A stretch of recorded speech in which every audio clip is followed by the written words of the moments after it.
This channel does not promote any violent, harmful, or illegal activities. All content provided by this channel is meant for an educational purpose only. দেখেন টিভি9 বাংলা, আমি আত্রি আপনাদের সঙ্গে। আজ তৃণমূল কংগ্রেসের প্রতিষ্ঠা দিবস, তৃণমূল কংগ্রেসের ছাত্র পরিষদের প্রতিষ্ঠা দিবস। আর সেই প্রতিষ্ঠা দিবস তোড়জোড় রয়েছে। প্রতিষ্ঠা দিবস উপলক্ষে প্রস্তুতি একেবারে শেষ প্রান্তে রয়েছে। আজই কলকাতা বিশ্ববিদ্যালয়ের আবার বাণিজ্য আর আইন বিভাগের পরীক্ষাও রয়েছে। উচ্চশিক্ষা দফতরের অনুরোধ সত্ত্বেও পরীক্ষার দিন বদল করেনি কলকাতা বিশ্ববিদ্যালয়। আজ টিএমসিপির এই প্রতিষ্ঠা দিবস উপলক্ষে শহরে মিছিল আছে, 3টে মিছিল হবে। ত্রিমুখী মিছিলের জেরে শহরে যান চলাচল ব্যাহত হওয়ার আশঙ্কাও রয়েছে। যান চলাচল স্বাভাবিক রাখতে পুলিশকে চিঠি বিশ্ববিদ্যালয় কর্তৃপক্ষের। এই পরিস্থিতি, অর্থাৎ এই পরীক্ষা নেওয়া হবে আজকেই। কলকাতা বিশ্ববিদ্যালয়ের ভারপ্রাপ্ত উপাচার্যের এই অনর অবস্থানের জন্য অনেক বিতর্ক তৈরি হয়েছে এবং ছাত্র নেতারা তাকে হুঁশিয়ারি দিয়েছেন উপাচার্যকে। এই সমস্ত পরিস্থিতির মধ্যেই আজকে যেমন তৃণমূল কংগ্রেসের ছাত্র পরিষদের এই প্রতিষ্ঠা দিবসের অনুষ্ঠান রয়েছে, আর তার সঙ্গে সঙ্গে আজকে পরীক্ষাও রয়েছে। সুমন আমাদের প্রতিনিধি আমাদের সঙ্গে আছেন, আমরা সুমনের সঙ্গে এই বিষয় নিয়ে কথা বলবো। সুমন, প্রথমত একটু জানতে চাইবো রাস্তাঘাটে যান চলাচলের কি অবস্থা? একদিকে বিশ্ববিদ্যালয়ের পরীক্ষা রয়েছে দুটো বিভাগে, তার মধ্যে প্রতিষ্ঠা দিবসের তোড়জোড় বেশ কদিন ধরেই তুঙ্গে রয়েছে। পরিস্থিতি কি আজ পাওয়া যাচ্ছে? দেখো, কমার্স, আইন সহ 14টি বিষয়ের পরীক্ষা রয়েছে। পরীক্ষার্থীর সংখ্যা 30,000। কলকাতা শহরে পরীক্ষা কেন্দ্র রয়েছে 49টা। সব মিলিয়ে পরীক্ষা কেন্দ্রের সংখ্যা 81। বেলা 10টায় প্রথম পর্যায়ের পরীক্ষা শুরু হওয়ার কথা এবং তার মানে পরীক্ষার্থীরা এতক্ষণে বাড়ি থেকে বেরিয়ে পড়েছেন। তবে এখন তোমাকে ছবিটা দেখাবো, টিএমসিপির যেখানে সভা হবে সেখানে কিন্তু কোনো মিছিল এখনও এসে পৌঁছয়নি। ফলে রাস্তায় কিন্তু এখনও যান চলাচল স্বাভাবিক রয়েছে। কিন্তু কিছুক্ষণ বাদে যখন প্রথম মিছিল শুরু হবে এবং মিছিলগুলো পরপর ঢুকতে শুরু করলে তখন কিন্তু রাস্তায় যান চলাচল ব্যাহত হবে। তখন কিন্তু দেখার যে পরীক্ষার্থীদের কোনো অসুবিধা হয় কিনা। তুমি যে ছবিটা দেখতে পাচ্ছ, এটা হচ্ছে কিছু কর্মী সমর্থক, তারা ইতিমধ্যে আসতে শুরু করেছেন। সেই ছবি কিছুক্ষণ পরেই কিন্তু এখানে আসবেন এবং তারপর এই মূল মঞ্চ থেকে বক্তব্য রাখবেন বন্দ্যোপাধ্যায়। পরীক্ষা রয়েছে। ক্যালকাটা বিশ্ববিদ্যালয়ের ভিসি তিনি কিন্তু চিঠি দিয়েছেন পুলিশকে, তিনি চিঠি দিয়েছেন উচ্চশিক্ষা দপ্তরকে। তুমি আমাদের সঙ্গে থাকো, আমরা একেবারে সভা মঞ্চের ছবি আপনারা দেখতে পাচ্ছেন।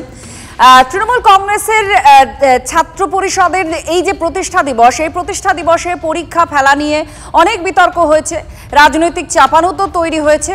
আর তার মধ্যেও এই প্রতিষ্ঠা দিবসের দিকেও নজর আছে। অর্থাৎ একদিকে ছাত্রছাত্রীরা যারা পরীক্ষা দেবেন তাদের কোনো অসুবিধে বা সমস্যা হচ্ছে কিনা সেদিকেও যেমন নজর থাকছে, অপরদিকে আজকে এই মঞ্চ থেকে কি বার্তা দেন নেত্রী সেদিকেও নজর রয়েছে। আপনাদের প্রথমে এই পরীক্ষা সংক্রান্ত বিষয় নিয়েই একটু আমরা নজরটা রাখছি।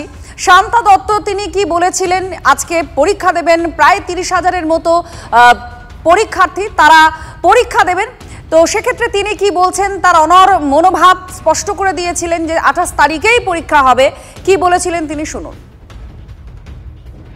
অলমোস্ট 30,000, এদিক ওদিক হতে পারে অল্প কিছু। ডিজি, আইজি, পুলিশ কমিশনার সবাইকে চিঠি দিয়ে সরকারের কাছেও আবেদন করেছি, কারণ আমার কাছে সরকার মানে সরকার, গভর্নমেন্ট।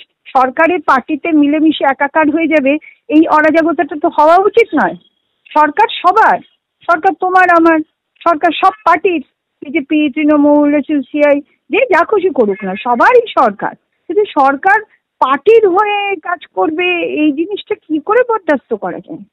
সুতরাং সরকারের কাছে আবার চিঠি দেওয়া হয়েছিল। সরকার বলেছেন ট্রাফিক পুলিশদের জানান, আমরা সব সেগুলো আবার চিঠি পরশুদিনই দিয়ে দিয়েছি সমস্ত। আপনারা শুনলেন উপাচার্যের পরিষ্কার বক্তব্য যে তিনি সমস্ত কর্তৃপক্ষকে, অর্থাৎ যারা যান চলাচল স্বাভাবিক রাখবেন, আইন শৃঙ্খলার পরিস্থিতি স্বাভাবিক রাখবেন, সমস্ত সংশ্লিষ্ট দফতরকে চিঠি দিয়েছেন যাতে পরীক্ষার্থীরা সুষ্ঠুভাবে পরীক্ষা কেন্দ্রে পৌঁছতে পারেন এবং আবার গন্তব্যে ফিরে যেতে পারেন। সেক্ষেত্রে রাজনৈতিক মহলেও আরও কিছু প্রতিক্রিয়া আমাদের কাছে আছে, আপনাদের শোনাবো। শাসক আর বিরোধী পক্ষ এই বিষয় নিয়ে কি প্রতিক্রিয়া দিয়েছেন শুনুন।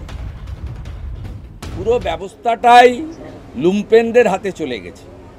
এরা চায় সমস্ত সরকারি স্কুল বন্ধ হয়ে গেছে। আপনি ভয়াবহ চিত্র দেখছেন, 94,000 যে ভ্যাকেন্সি অনার্সের, 30,000 ফিল আপ হয়েছে। আপনার গ্র্যাজুয়েশনে 30% ফিল আপ হয়েছে, 70% অ্যাডমিশন লোক নিচ্ছে না।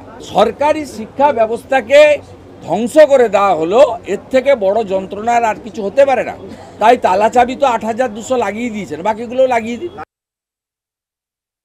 কলেজের পরীক্ষার সঙ্গে ছাত্র পরিষদ তৃণমূল তাদের প্রতিষ্ঠা দিবসে কোনো সম্পর্ক থাকা উচিত নয় বলে মনে করি।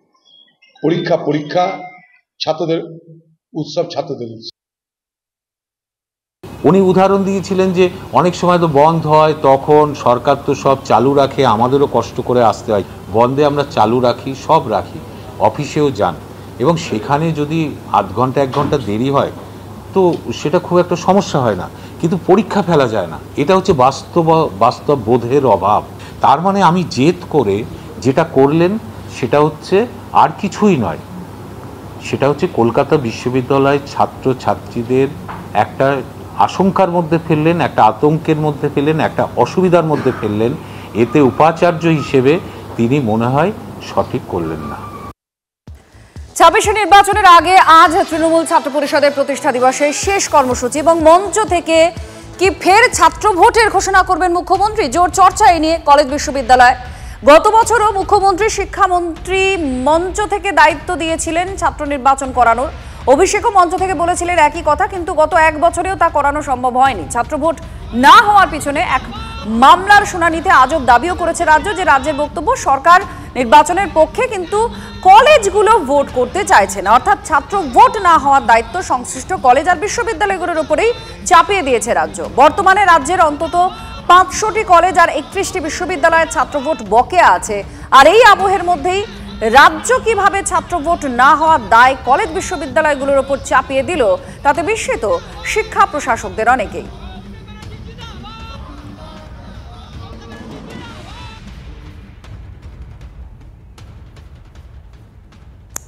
এবার গত বছর আমরা একটু যাব।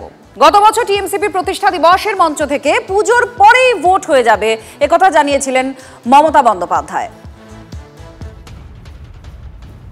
আগামী দিন আমার টার্গেট, আমি ইলেকশন করিয়ে দেবো, পুজো টুজোগুলো হয়ে যাক। কারণ বিল একটা অ্যামেন্ডমেন্ট করতে হবে। যে বিলটা করা আছে ওটা সেন্ট জেভিয়ার্সের কায়দায়, ওটা পলিটিক্যাল ইলেকশনের নয়। ওই বিলটা নেক্সট অ্যাসেম্বলিতে অ্যামেন্ডমেন্ট করব, এবং পুজো টুজোর ঝামেলাগুলো হয়ে যাক, তারপরে আপনাদের ইলেকশন করব।